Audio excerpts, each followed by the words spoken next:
scenes in the back, over here on the side going out the door is a table that has displays on Simpson County Civil War units. It has every unit that was raised in Simpson County. There's books back there you can look if you know you have an ancestor in Simpson County and you want to see his grave. If you had never seen it, we can help you find it afterwards. It's got all the Confederate soldiers in Simpson County. We have a SCB group in Simpson County now. This is our 3rd year, and we've been flagging graves of all the Confederate soldiers that we can find. So the pictures in there show their graves flagged. At Westville Cemetery, historic cemetery, we've got 127 crosses up representing soldiers from Simpson County that are buried in a mass grave somewhere or at a Union prison camp in a faraway state that we can't actually get to their grave and flag, or most of them have no grave to flag. So that's why we have flags up at Westville Cemetery for the 2nd year now. And we're going to be having a program down there on May the 4th, which is going to dedicate a monument that's down at Westville that we put up that has all the regiments and information about the Simpson County soldiers in the Confederacy. So if you, hopefully we'd like to see as many of you might come to our program on May the 4th at 10 o'clock when that monument is dedicated. So a lot of that on the table is about that. Some of y'all guys that's in the room, if you've ever had an interest to check out an SCB meeting, there's a flyer on the table back there that tells when we meet, what time and all that by the flag. That's actually a flag that's been made by a Simpson County member of our group, Drew Lane, and it kind of gives some information on a flyer if you're interested in coming to one of those meetings. And Grady's going to be back at his table. I'm going to tell you who Grady is, but he's the Civil War book peddler. That's what I always pick at Grady when I see him. We see Grady a lot at different Civil War events, and he's got some books back there. So let me tell you who Grady is. Half book will travel. All right. Wave at him again, Grady. Half book will travel. Like the old Paladin series when we were young.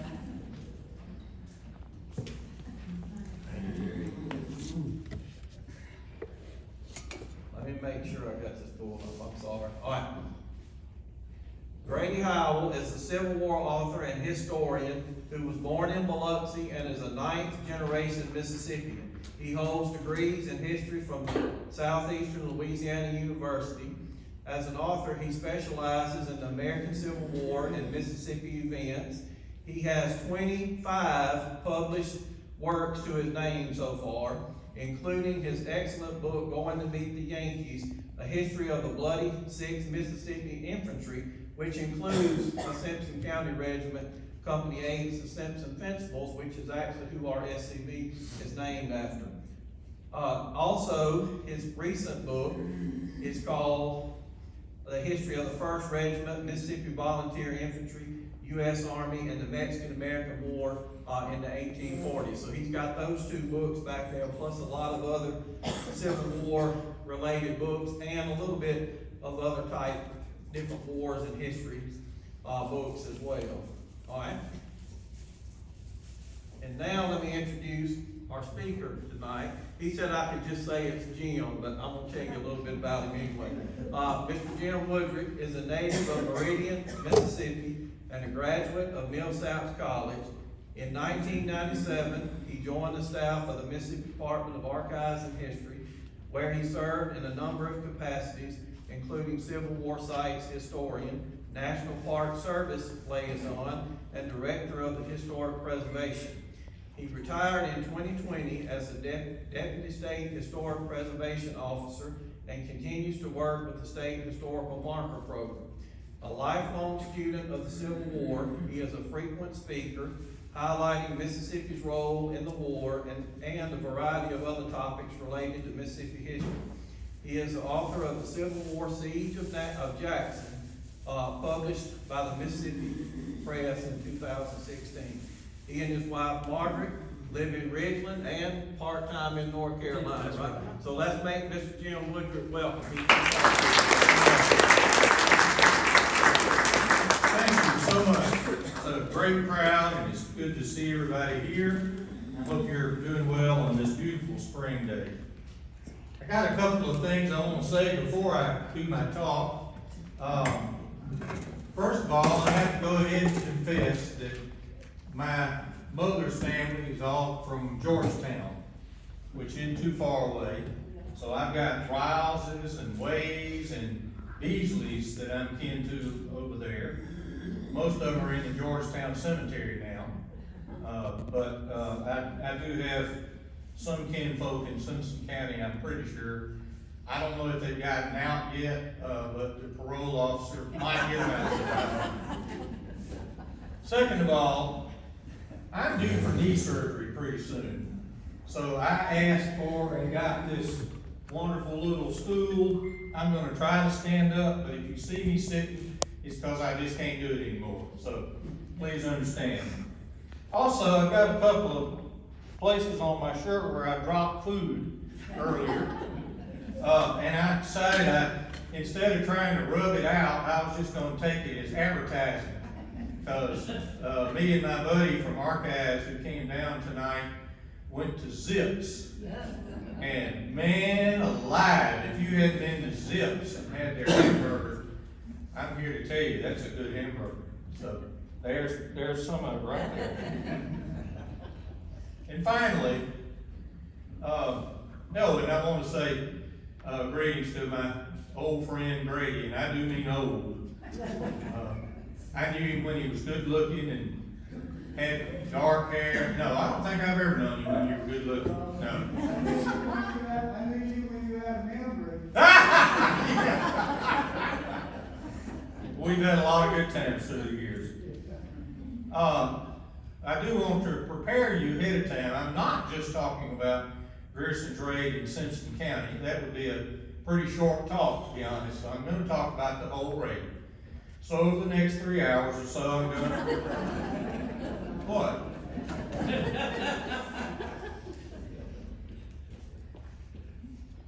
The morning upon which the command moved out was a beautiful one, with a gentle breeze from the south. The fruit trees were all in full bloom. The gardens were fragrant with the perfume of spring flowers. The birds sang gaily, all of which infused a feeling of admiration and gladness into the hearts of all true lovers of nature. The men seemed to feel highly elated, and as they marched in column of twos, some were singing, others laughing, while many were speculating as to our destination. Thus wrote 33-year-old soldier from Illinois named Richard Serby. Originally from England, he moved to Canada and then the United States once his parents passed away, and he enlisted in the Union Army. And although it sounds like he's riding out to a bird watching expedition, he was in fact part of one of the most daring raids of the Civil War. And unbeknownst to him, he was about to ride into the very heart of Mississippi and into history. It was at the break of day on April 17, 1863, when the column of 1,700 troopers moved into the Magnolia State from LaGrange, Tennessee, traveling light. Oh, by the way, really quick, we have about 6 more maps. If anybody doesn't have a map and is willing to share, raise your hand. We're going to cover 3 states. It might be good to be able to see where we're talking about.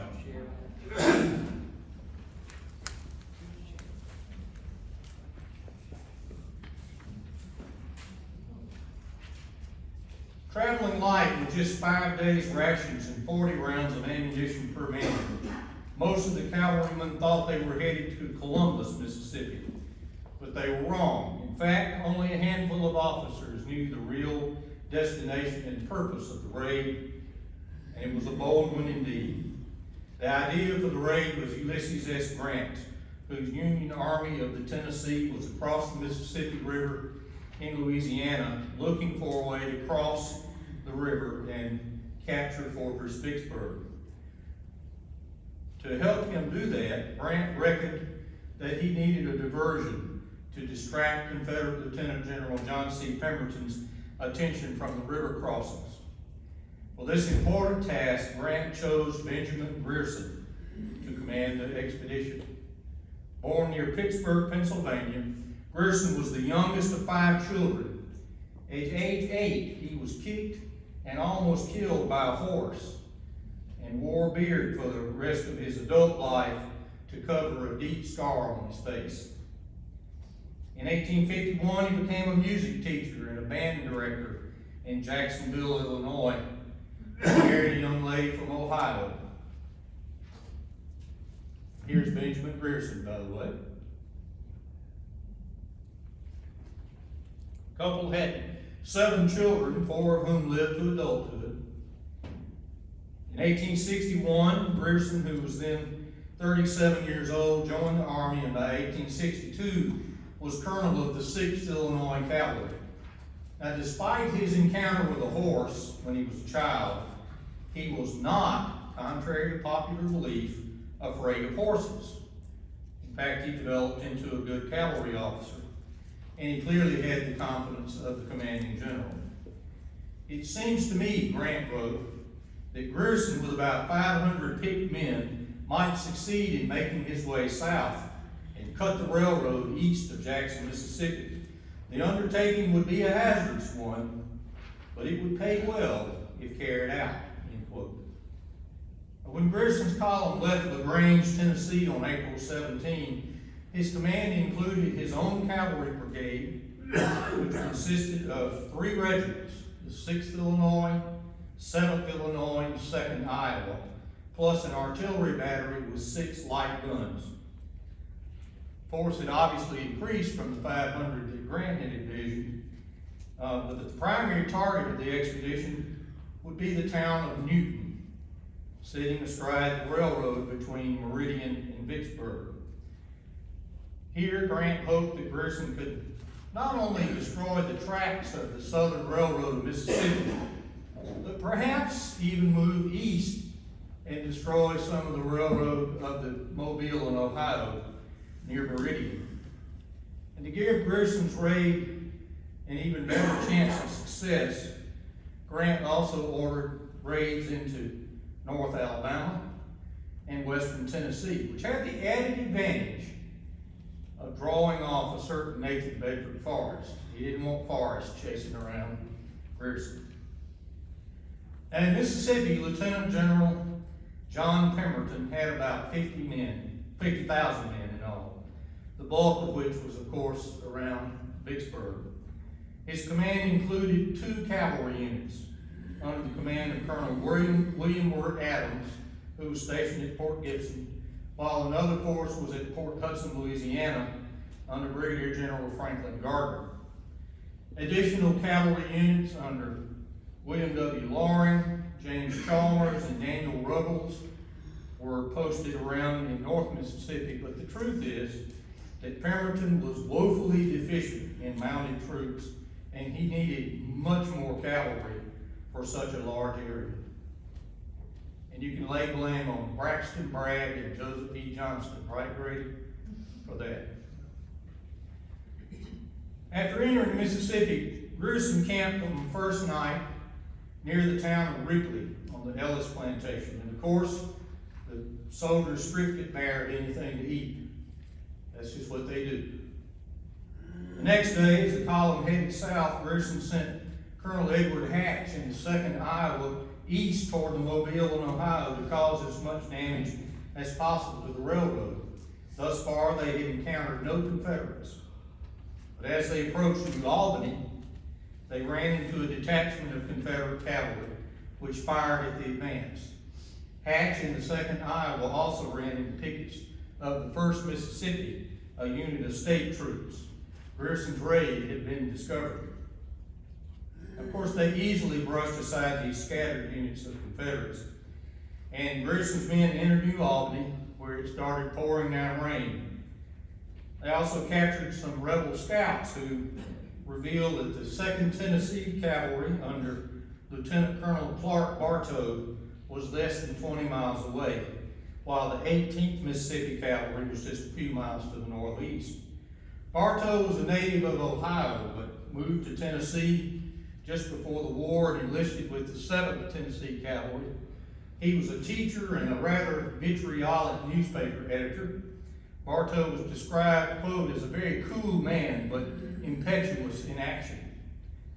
Those are the kind of people you want to avoid, typically. To avoid any encounter with these troops, Grierson dispatched several companies in different directions to throw off the scent. After seeing them on the way, the main column moved on toward Pontotoc. And after a brief skirmish there, the town was in Grierson's hands, where his men discovered a wagon load of ammunition and 500 bushels of salt, both of which they destroyed. Colonel Bartow, however, was not fooled by any of these diversions and rode hard in search of the Union braveries. On the morning of April 20, Grierson and his command camped some 5 miles south of Pontotoc, where they were rejoined by Hatch's 2nd Iowa. With the knowledge that Confederate cavalry was on his trail, Grierson again decided to dispatch men from his main column, this time in the form of 175 men who were deemed unfit to continue south. These men were known as the Quinine Brigade, and along with some of the artillery pieces, one artillery piece that is, they headed back to LaGrange. Grierson hoped that their march north would serve as a decoy, but the wily Bartow would not take the bait. As a result, Grierson decided once again to divide his command, and again sent Edward Hatch with the 2nd Iowa east toward the Mobile and Ohio Railroad. And if you look on your map, that's the railroad that's running up and down the right side of the state over there. After doing what damage they could, they were instructed to move north and eventually back to LaGrange. It was a gamble that Grierson had to take to divide his force, considering this would reduce his command by a third. But this time it worked. Finding the tracks of Hatch's regiment, Bartow concluded that the raiders had indeed turned east and were headed for Columbus, where there were hospitals and Confederate manufacturers. After taking the bait, Bartow, who had been reinforced by a state cavalry regiment, caught up with Hatch at the little village of Palo Alto, which is in Clay County. He thought he had the Yankees cornered. In fact, he thought he had the entire column cornered. Of course, it was just one regiment, but the Iowans had repeating rifles and an early form, carbines, and so they really gave him a good fight. In fact, Hatch attacked Bartow before he could and drove his men back. And as they were entrenching, waiting for another Confederate attack, Hatch and the 2nd Iowa fled the scene and went north. Now, Bartow continued to chase him in the same way that Bedford Forrest would do, but he wasn't able to catch him. And of course, by this time, Grierson in the main column was far south. As he moved deeper and deeper into Mississippi, Grierson became more and more concerned about what might be in front of his column.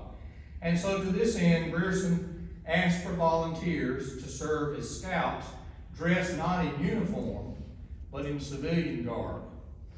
Their task would be to ride ahead, gather intelligence from locals, or in some cases, spread false information about their whereabouts.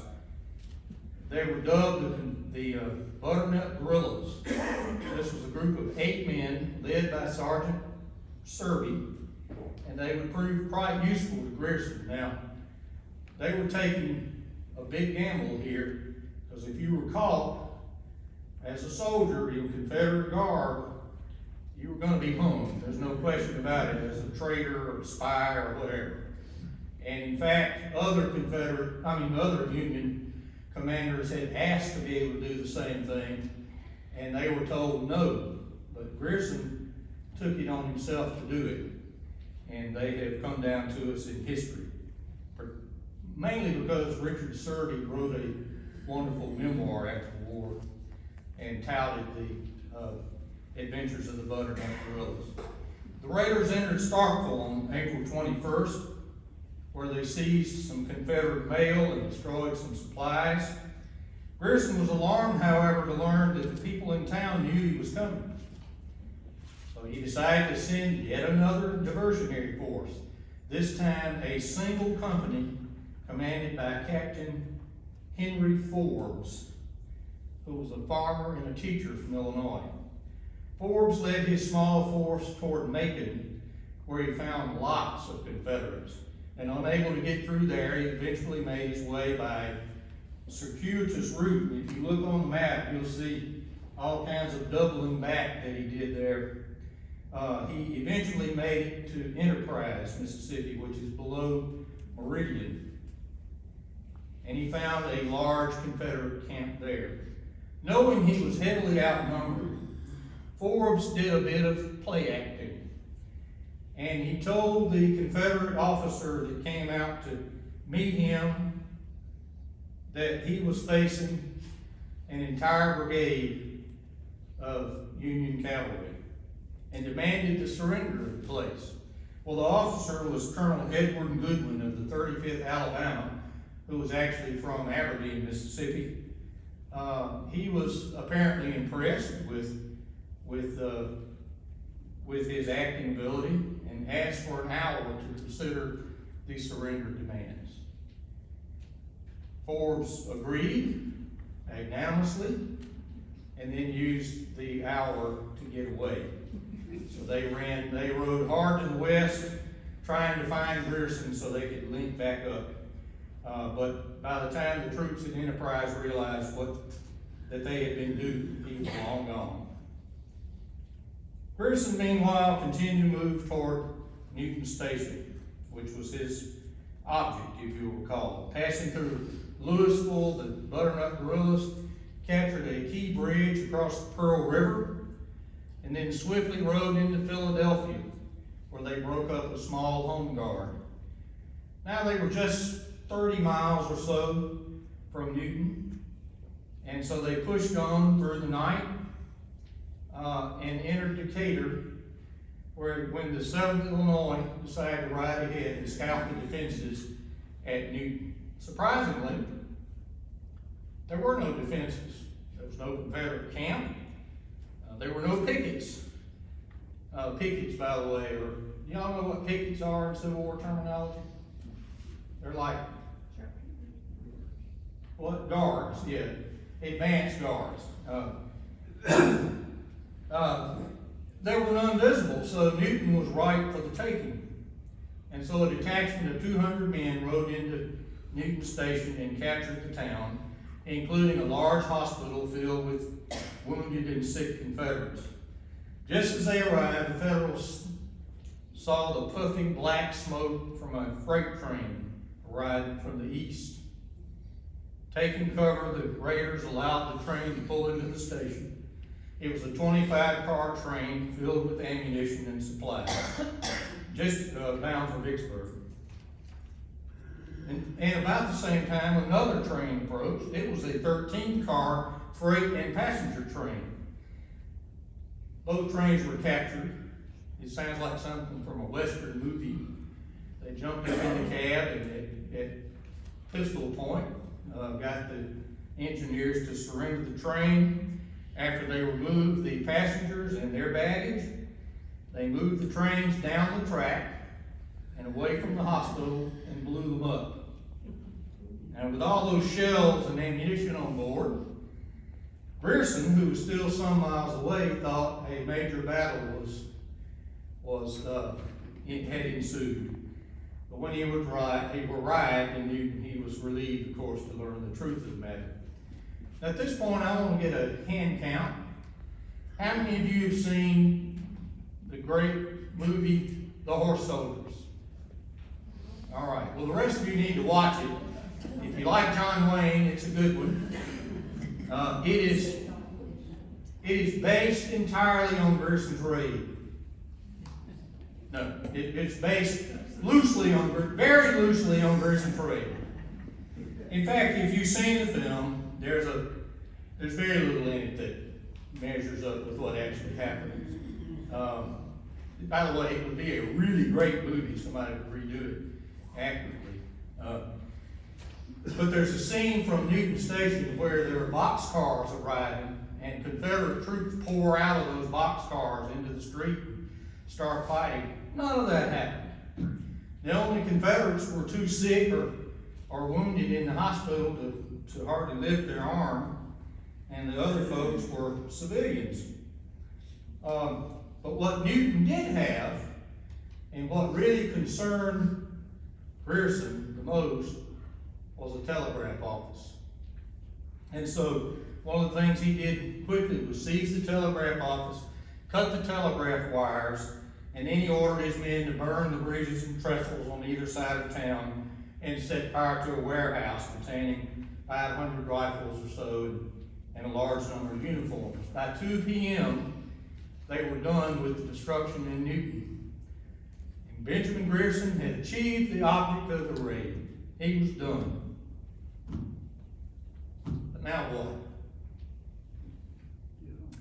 When Grierson started his raid, the assumption was that he would either return north to LaGrange or turn east and move into Alabama. Both of these were fraught with danger, both of these options. And clearly he couldn't move west. That's closer to Jackson and Vicksburg, and he knew there were troops there. So he did the only thing he could. He moved south, even deeper into Mississippi, and he had to move quickly. After just a 3-hour rest out south of Newton, his exhausted troopers, who had not slept more than 5 hours in the last 3 days, turned his column to the southwest. If he was lucky, Grierson reasoned, he would be able to meet Grant as they crossed the Mississippi River. And he thought that might be at Grand Gulf, which was a pretty good idea. That's what Grant thought too, until he couldn't take Grand Gulf. But Grierson moved through the Piney Woods area in that general direction, all the while wondering what had happened to Captain Forbes's company from Enterprise. When word reached Pemberton the next day that Union cavalry had hit Newton Station and that the enemy had been spotted at both Macon and Enterprise, that news must have hit like a shockwave. Despite the fact that Grant's army was across the river and obviously looking to cross into Mississippi, Pemberton now decided to focus every effort at finding the raiders and sent a flurry of orders to concentrate all his available cavalry to protect the railroad, and he dispatched Wirt Adams to hunt down Grierson. He also recalled Bartow way up in North Mississippi to turn south again to come back and help. That's a big ask, if you ask me. In other words, just as Grant had hoped, Pemberton took his eye off the ball. All this time, Grierson continued moving to the southwest. The piney woods they were riding through were dense, with few plantations, which meant the opportunities to forage food were few and far between. And since they'd been in the saddle for 10 days, their 5-day rations had long since gone out. After arriving in Smith County and crossing the Leaf River, Grierson ordered his men to burn the bridge behind them and then briefly occupied Raleigh. Here they captured the Smith County sheriff, who was riding out of town with $3,000 in Confederate bills, supposedly from the county's coffers. Now, I don't know if he was taking the money for himself. Okay, there's my knee telling me it's time. I don't know if he was taking the money for himself or he was just protecting. Sure, he was protecting. But with the captured sheriff in hand, they used him as a guide, and they entered Simpson County. Now, if you'll allow me to divert from the talk a second, I want to tell you about an incident which occurred some years back. And I promise I'll get back to the story as soon as possible. When I was still with the Department of Archives and History, I had the opportunity visit every county in the state and most little holes in the ground. When they show the weather reports and you see all these names you've never heard of, I've been to most of those places. And I've been to most of the places that Grierson went. I had the opportunity to visit the bridge crossing over the Leaf River. Grady, I know, was in there at one time as well. It was and still is located on private property, but we were allowed to visit it, and I was with Terry Winchell, who was the former historian at Vicksburg National Military Park, and with Brigadier General Parker Hills, who many of you know. We located what we thought was the old road cut in the bank of the river. And we dug down in the sand. The river's about 3 feet wide at that point. It's hard to call it a river. But we dug down into the sand about 1.5 feet. And we found burned timbers, exactly where the bridge should have been. Now, either another bridge had burned there many years before, or we were touching the physical remains of Grierson's raid 1.5 centuries before. And I'd like to believe that, so don't disabuse me of it. It's something I'll never forget. Now back to the story. Grierson's men, as I said, moved into Simpson County on April 26th, which was a Sunday. The column passed through Westville, which, of course, as you know, at the time was the county seat. According to the 1850 census, I didn't look up the 1860 census because I was crazy and didn't do it. Westville was a thriving town. Had 5 sawmills, 4 grist mills, 3 cotton gins, blacksmith shops, a shoemaker, etc., etc. And of course the courthouse, which was 6 years old at the time. There was an earlier one that burned. And then this one that was there, it was a frame building, burned, as I understand it, in 1872.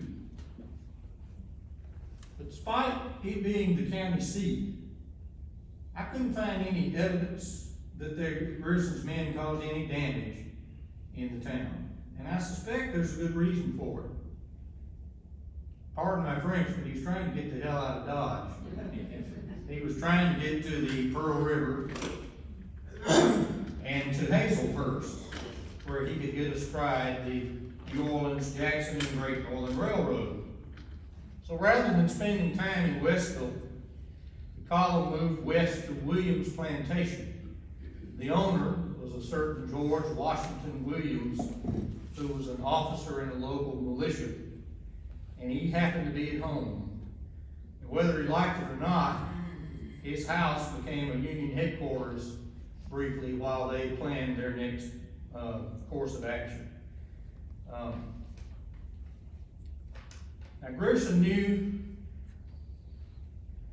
had a very simplified map of Mississippi. It was Colton's map. I believe it dated from 1858, something like that. But it basically shows the county outlines and a few rivers and a few towns. That's it. You couldn't drive anywhere today and find anything from that map. It's remarkable. But of course, these scouts helped, and the Smith County Sheriff certainly helped here. Grierson knew that the Strong River was just 2 or 3 miles further on, so Grierson ordered the 7th Illinois to secure the bridge. And after crossing the Strong River, the next obstacle was the Peril. Based on the information from the sheriff, he learned that there was no bridge over the Peril River. And it was by far the largest river that he had to encounter. Plus, you remember I talked about the rains way back in Albany.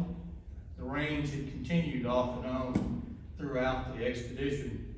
And to quote one of the Union officers, the river was a wide, deep, and rapid stream with precipitous banks and unfordable. Grierson also learned that the only way across was a ferry. And if the ferry couldn't be seized and used to transport his command, the raid would likely be at an end. in the view of Richard Surrey, and I think he's right, the crisis was at hand. He said, as the citizens were arming themselves and the news of our approach was flying in every direction, it was a matter of life or death that the Peril River should be crossed without any delay. Another writer declared that the Peril held in its silent grasp the fate of the entire command. Those are strong words, but I think they're true. As such, Grierson, well before dawn the next morning, dispatched 200 men to the Peril River to secure the ferry boat. This task force was under the command of Colonel Edward Prince, and there is Colonel Prince. By the way, he got a little jealous of Grierson's authority, I guess you could say. They were equal in rank, so apparently they had words at some point, but he still did his job.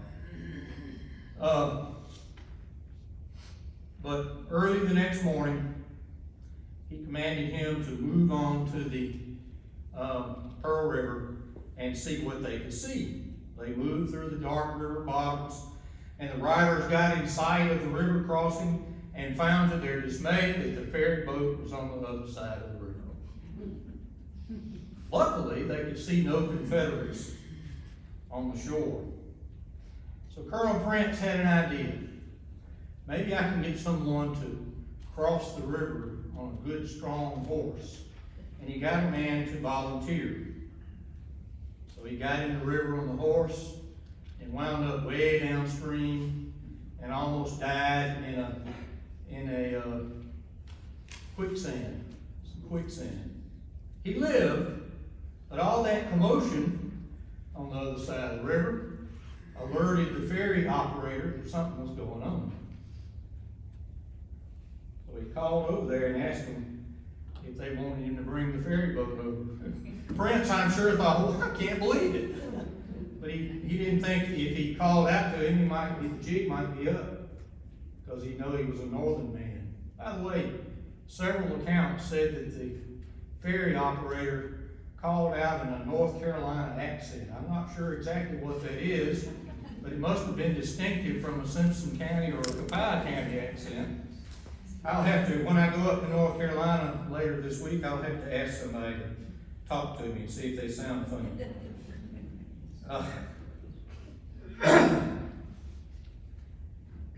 So, they told him that they were Confederate cavalry. He believed them. In fact, they told him they were the 1st Alabama Cavalry, which was a unit in Bragg's army, actually. They weren't anywhere around there. But the ferry operator told his ferryman to take the boat over, and they started coming on across. And when Colonel Prince got on the other side, he did nothing to dispel the assumption that they were Confederates. I mean, they were so dirty, they weren't wearing blue uniforms anymore, I'm sure, and they probably smelled like Confederate horses. So he didn't suspect anything of it. And Prince later wrote, "We took possession of the boat and received an appreciated breakfast with the proprietor as the 1st Alabama Regiment of Cavalry." Now, just 30 minutes after they got over on the other shore,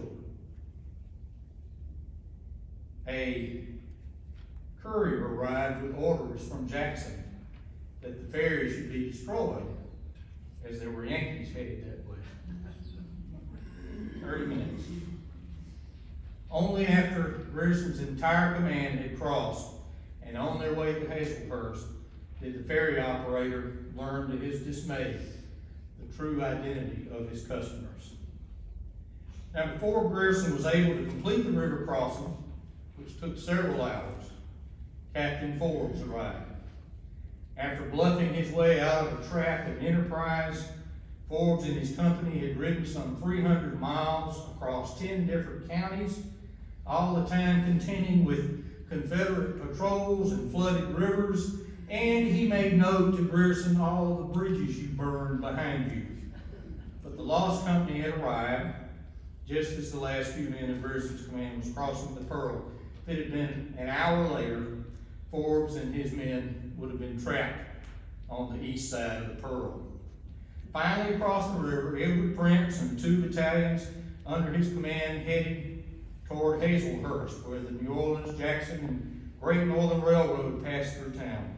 Prince sent ahead 2 of the butternut guerrillas to send a telegram to Pemberton, telling him that the Yankees had reached the Pearl River, but that the ferry was destroyed and they were headed northeast. The message was sent by the telegraph officer. But just as the 2 scouts headed out into the street, they spotted the Smith County sheriff who had escaped the night before. And so the scouts jumped on their horses, rode out of town, and alerted Colonel Prince to what had happened, and they brought in the troops and secured the town. Soon after they got to Hazelhurst, they heard a train coming. They heard a train a-coming, as we might say, and set up an ambush for the southbound train. Spotting the bluecoats as he entered town, the engineer threw the engine in reverse and steamed back out of Hazelhurst. Now that's quick thinking. The train supposedly included a large Confederate payroll, among other supplies. But of course, that meant that he was going to alert somebody up the railroad about them being in Hazelhurst. So they did their work quickly. They tore up the tracks, burned some warehouses full of commissary stores, ammunitions, and shells that at least one of which exploded and set some buildings on fire. To their astonishment, the Federal troopers helped the townspeople douse the flames. That's not something you hear about very often in any war. Once the whole brigade arrived, the column headed west. By 7 p.m. was at Gallatin, which was the former Copiah County seat. Much like Westville, it's completely gone today. Turning southwest, Grierson captured a small wagon train carrying a 64-pound Peril gun. That's a big cannon, folks, which was bound for Grand Gulf. They spiked the gun and destroyed 1,400 pounds of gunpowder in the process. After resting for the night, the raiders moved toward Union Church, which was in the direction of Grand Gulf. As he'd done previously, Grierson dispatched a battalion of the 7th Illinois under Captain George Trafton to strike the New Orleans and Jackson Railroad at Bahala, which was a small village in Copiah County. There's still a church there, if I recall. Grierson's column arrived in Union Church mid-afternoon, where he encountered Confederate pickets. At 3 a.m. on April 29, Captain Trafton rejoined the main column, and he brought disturbing news. He said that his scouts learned that Ward Adams' cavalry was in the area and preparing an ambush on the road between Union Church and Fayette, which is the direction Grierson was heading. As such, Grierson decided to turn back again toward the railroad, and he ordered part of the 6th Illinois to advance toward Fayette to give the impression to give the opportunity for Adams to develop his force, as they would say. By feigning advance, he hoped to delay any pursuit by Ward Adams. The rest of the brigade then set out for Brookhaven, where Grierson's men captured more than 200 Confederate soldiers and broke up a large training camp. They also set fire to a section of trestle work, a small bridge, railroad cars, and depot. By the time Ward Adams discovered Grierson had slipped away, the Federals were many hours ahead. Luckily, help was on the way. Pemberton had dispatched Colonel Robert V. Richardson to take command of the 20th Mississippi Infantry, which was now acting as mounted infantry, and chased down Grierson. Interestingly, Richardson, who before the war was in business with Nathan Bedford Forrest, was like Nathan Bedford Forrest in that he had no military training, but he had a natural flair for tactics. But he probably was hard to get along with as well. He was under scrutiny, in fact, by Confederate authorities because his regiment was considered a partisan unit and operating outside the regular command structure. In fact, on April 15, 2 days before Grierson's raid began, an order went out for Richardson's arrest. Now, of course, in the hour of crisis, that issue seems to have disappeared, and Richardson was called on to save the day. So his troops rolled into Hazelhurst around noon and then set out for Union Church. After arriving there at 9, they learned Grierson had already left. This happens over and over, as you see. They always arriving too late. He rested there for a couple of hours and then went on to Brookhaven. After breaking camp at Brookhaven on the morning of April 30, Grierson's raiders, meanwhile, pushed south along the railroad, burning bridges, trestles, at Boca Chica and Summit.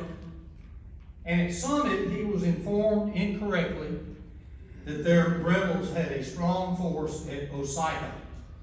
Now that was a rumor. He'd been spreading rumors. That was a rumor spread by the Confederate post commander there.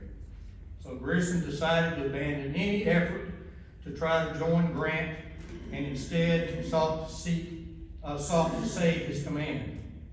He would later write, "Hearing nothing more of our forces at Grand Gulf, not being able to ascertain anything definite as to Grant's movements or whereabouts, I concluded to make for Baton Rouge." So at sunset, the Federals rode out of Summit, following the railroad toward Osika, and then once clear of town, they turned their brigade west. Richardson was close behind. He charged into Summit on May 1st, only to find they had gone on ahead, and he learned from the townspeople that they were headed for Osika, which was, of course, not exactly true. And so by the time he figured all of that out, and some of his scouts told him, no, they turned west, it was too late once again to get to him. So the Federals were almost free, but they wound up at a place called Walls Bridge, way down at the bottom of your map. And if you'll notice, there's looks like an explosion there at Walls Bridge on the map, and that's because they finally get into a little firefight here. Approaching the river, Serby and his scouts were out front, and they discovered fresh tracks of enemy cavalry, which were moving from Liberty to Osika. The tracks belonged to 3 companies of the 9th Louisiana Partisan Rangers, who had stopped around 11:30 to rest and eat. As Serby scouts approached the bridge, shots rang out, and Colonel William Blackburn, assuming they faced just a couple of stray Confederates, ordered Serby and his scouts to follow him. Blackburn rashly charged across the bridge, but he encountered more than he bargained for. It seemed as though a flame of fire burst forth from every tree, Serby later wrote. Blackburn and his horse went down, while Serby took a bullet in his thigh. A platoon from Company G of the 7th Illinois under Lieutenant Stiles followed across the bridge, and they were met by a hail of lead that thudded into 3 men and 7 horses. 5 raiders were captured, while 4 others managed to escape. When Grierson and Prince arrived, they quickly ordered 2 companies of the 7th Illinois to dismount and form a skirmish line on either side of the bridge, and one of the remaining artillery pieces was positioned on the road and began firing. And soon a battalion of the 6th Illinois was ordered to charge across the bridge, which sent the Confederates fleeing in the direction of Osika. With the short fight over, the wounded men were moved to a nearby plantation. Among them was Serby, as I said, who put his blue uniform back on for safety in case he was captured. And he was captured by Ward Adams and would have been hung had he been caught with civilian clothes on. Blackburn was mortally wounded at the fight at Walls Bridge. Ward Adams and Richardson's men arrived too late once again. This time they were done chasing Grierson's raiders, as both regiments were called away to much more urgent business. Grant had finally crossed the Mississippi River. All that remained for Grierson to reach the safety of Union lines was to cross a couple of rivers in Louisiana. And they got lucky once again, and all was well as these men approached Baton Rouge on May 2nd, much to the surprise of the Union garrison, by the way, who thought they were Confederate troops arriving. Grierson and his exhausted cavalry could finally rest, a rest that they richly deserved. During the expedition, they had ridden more than 600 miles from Tennessee to Louisiana, all through hostile territory.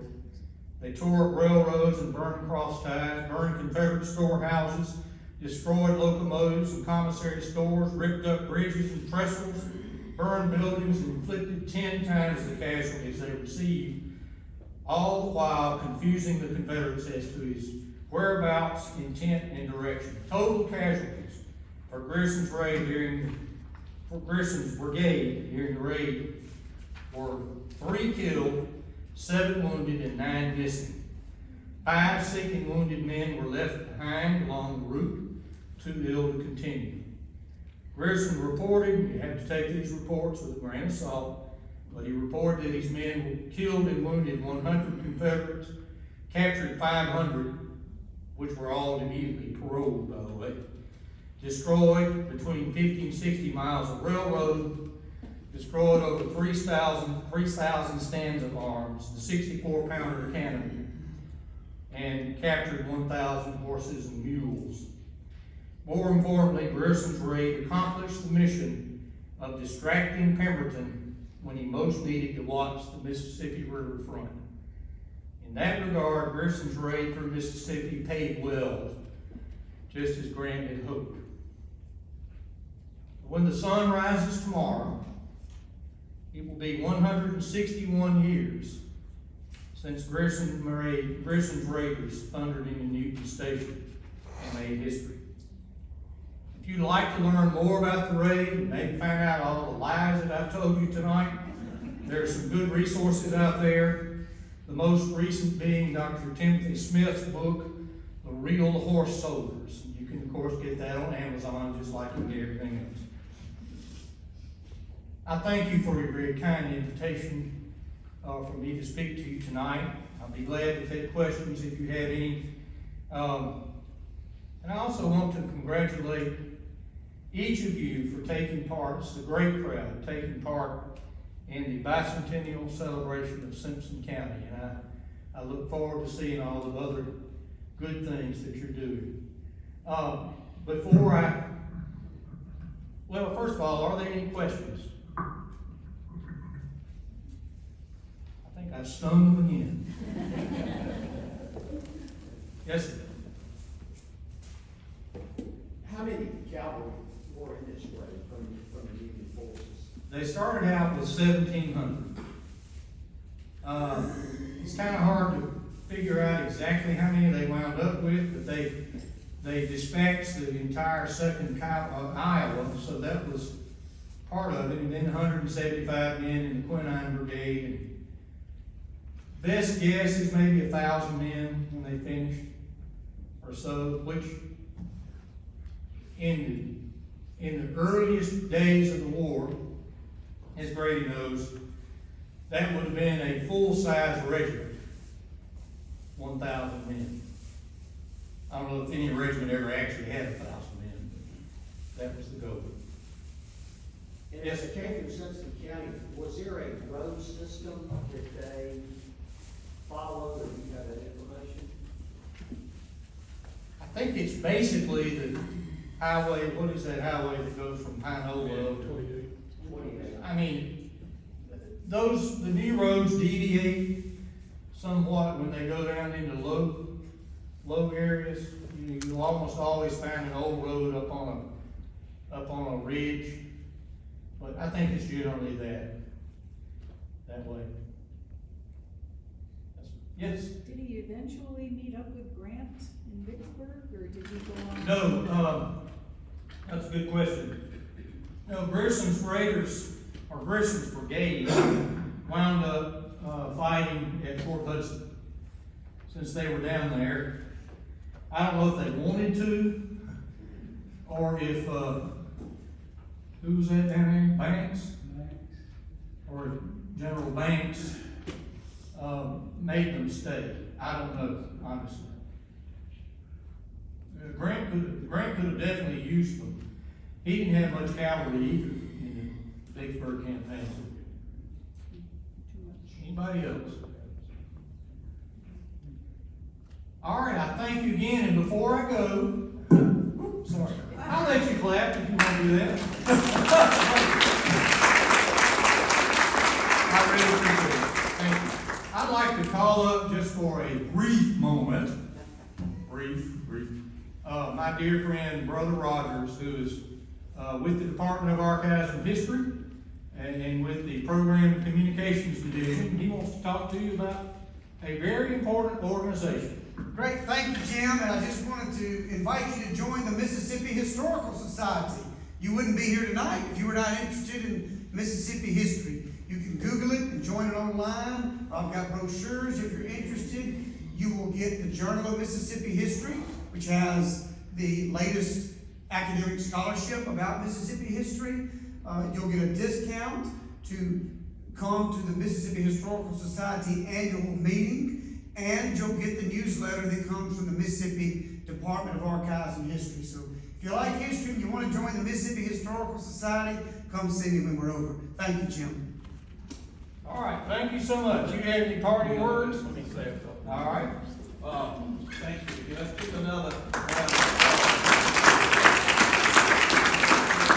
I really enjoyed that. Thank you. Appreciate you coming down for Ship Harbor Bicentennial. And you might be wondering, some of you may know this, some of you may not. Yes, we're doing this in April because this is a month Grierson came through Simpson County, but also this is Confederate History Month, which is a holiday that we do still have. So that's one reason why I wanted to do it in the month of April, to be part of the way we could honor our Simpson County ancestors from the past. So I'm gonna stay here for a little while, or as long as anybody wants to talk. That table back there has the stuff on it. If you're interested in seeing if you had an ancestor in Simpson County, or again, if you had any interest in joining the SCB, there's some paperwork back there we can show you. All of Grady's books back there on the table. Myself, Jason, Dan over here, we can attest. Jim, Grady writes good books. I've got almost every one of those books on that table, and I've read nearly every one of them I bought now, Grady. So if you got any extra change, go by that table, because you can pick up a book that you really enjoy. I understand you're 75% off tonight, Oh, right? okay, let me go get the one or two I don't have. He's gonna be around if you want. Last month, I had 150% increase. I'm like that guy selling jewelry on TV. That's right. Thank you. Have a good, safe trip.